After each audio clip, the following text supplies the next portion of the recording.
They handed my company, the one I built from nothing, to my younger sister. Not metaphorically, not as a suggestion. They sat across from me at dinner, smiled, and told me it was time for me to step aside as CEO of my own startup.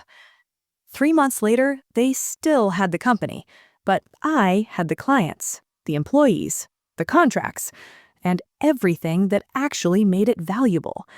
If you've ever been overlooked, underestimated, or betrayed by the very people who were supposed to support you, then trust me, this story is going to hit hard. So before we dive in, hit that like button, subscribe to the channel, and get ready for one of the most satisfying corporate revenge stories you'll hear today. Around 10 years ago, I started a tech company out of a one-bedroom apartment that smelled permanently like instant noodles and overheating plastic. There were nights I fell asleep at my desk with my face pressed against the keyboard, waking up at 3 a.m. with lines of code imprinted into my cheek. I didn't have investors. I didn't have connections. All I had was a secondhand laptop, a credit card with a terrifyingly high interest rate, and a stubborn refusal to fail. While my friends were out getting promotions, buying cars, posting vacation pictures, I was refreshing error logs at 2:17 in the morning, praying the servers didn't crash before a client demo. Every milestone felt like oxygen. Our first paying customer, I stared at the confirmation email for 10 straight minutes to make sure it was real. Our first office, a converted storage unit with a flickering fluorescent light that buzzed like an angry wasp. But slowly, painfully, it started working. Clients came in, revenue stabilized. I hired my first employee, then my fifth, then my 20th. Within 6 years, that storage unit had turned into a legitimate office space with glass walls and a receptionist who actually knew how to pronounce my last name. And for the first time in my life, I felt proud. Now, enter my younger sister, Sarah. Growing up, Sarah was the golden child. If I got an A, the response was, "Good, that's expected." If Sarah got a B+, "Oh, sweetheart, that's amazing. You worked so hard." My achievements were obligations. Hers were miracles. So when Sarah got accepted into one of the top business schools in the country, my parents treated it like she'd personally cured a disease. At graduation, my mom cried. At my company's first $1 million year, she asked if I was still doing that computer thing. So when Sarah graduated with her MBA, guess where my parents wanted her to work? Yep, my company. I said yes, because she was family. Because maybe, just maybe, this was my chance to finally earn some approval. At first, things were fine. Sarah had fresh ideas.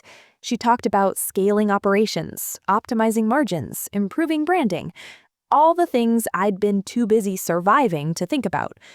But then, she stopped suggesting things and started deciding them. I'd walk into meetings and hear, "Oh yeah, Sarah already approved that," or "We're pivoting that strategy. Sarah thinks it's more scalable." And the worst part? People listened to her. She had this polished and confident way of speaking, like every sentence had already passed through a legal department. Meanwhile, I was still the guy who said too much and wore hoodies to investor calls. Little by little, people started going to her first, then updating me later, then not updating me at all. And then came the dinner. My parents invited me over on a Sunday night. Nothing unusual. My mom made my favorite meal. My dad poured wine. Sarah kept smiling at me in this strange, tight way, like she knew a joke I didn't. Halfway through dessert, my dad cleared his throat and said, "We've been talking about the future of the company." My heart dropped. "We think Sarah is better suited to lead it into its next phase." I laughed, nervously, actually laughed, because the alternative was screaming. But they weren't joking. They wanted me to step down as CEO and transition leadership to her, to Sarah, the person who had been there for less than a year. I remember gripping the edge of the table so hard my fingertips went numb. "This is my company," I said. My mom wouldn't even look at me. Sarah just said, "It's what's best for the business." That night, I didn't sleep. I stared at the ceiling and replayed every moment, every missed birthday, every canceled vacation, every relationship that fell apart because I just needed one more year to make this work. And now, they were taking it because she had a degree. Something inside me snapped. Not loudly, not dramatically, just a quiet, irreversible shift. If they wanted the company, they could have it. You see, I knew everything about that business. Not the public stuff, the real stuff.